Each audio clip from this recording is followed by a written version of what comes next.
Hello everyone, मेरा नाम है एडवोकेट तेजस्विनी सिंह राजपूत। हाल ही में यूजीसी यानी यूनिवर्सिटी ग्रांट कमीशन के द्वारा नए नियम लाए गए हैं और मैं बता दूं, यह बाइंडिंग लीगल फ्रेमवर्क रहेगा यानी कंपलसरीली लागू किए जाएंगे।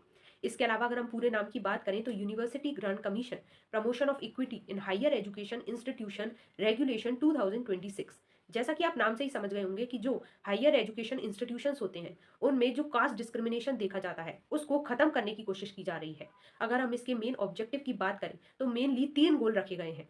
पहला है प्रिवेंशन, यानी कास्ट डिस्क्रिमिनेशन होने से पहले ही इसको रोका जा सके।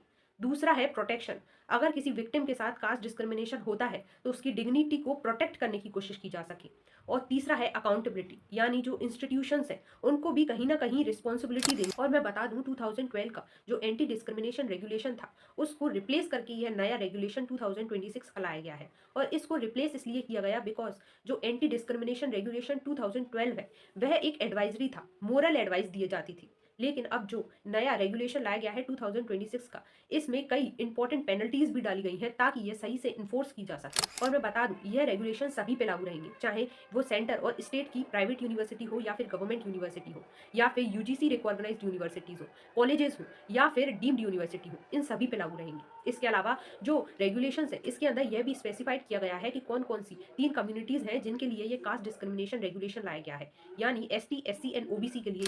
और अगर हम बात करें कि इन रेगुलेशन में क्या मैंडेटरी किया गया है तो हर इंस्टीट्यूशन को ईओसी बनाना होगा, यानी इक्वल अपॉर्चुनिटी सेंटर बनाना होगा, जिसका काम एक तरीके से मेन बॉडी का रहेगा और यह देखेगा कि हर इंस्टीट्यूशन में इक्विटी मेंटेन की जा रही है या नहीं।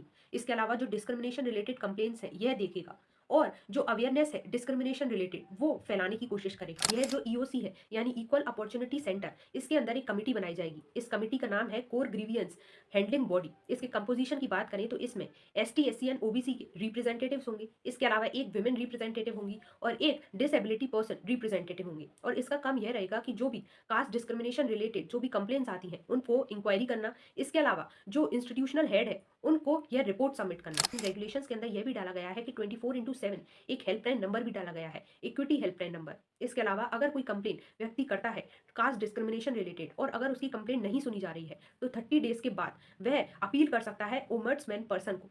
इसके अलावा ये सारे रेगुलेशंस को इंप्लीमेंट करने की जिम्मेदारी किसकी रहेगी? जो इंस्टीट्यूशंस के वीसी यानी वाइस चांसलर हैं वो और प्रिंसिपल, इनकी यह जिम्मेदारी रहेगी। अगर इन रेगुलेशंस को ढंग से इंप्लीमेंट नहीं किया गया इंस्टीट्यूशंस द्वारा तो यूजीसी द्वारा कई कड़ी पेनल्टीज भी लगाई जा सकती हैं। जैसे यूजीसी जो फंडिंग स्कीम्स होती हैं उनको विड्रॉ कर सकता है। इसके अलावा जो नए कोर्सेज आने वाले हैं इंस्टीट्यूशंस के उनको बैन कर सकता है और जो डिस्टेंट लर्निंग एजुकेशन होती हैं उनको बंद कर सकता है, बैन कर सकता है। आई होप आज की वीडियो आपको इन्फॉर्मेटिव लगी। ऐसी वीडियोस देखने के लिए please follow subscribe Tej book.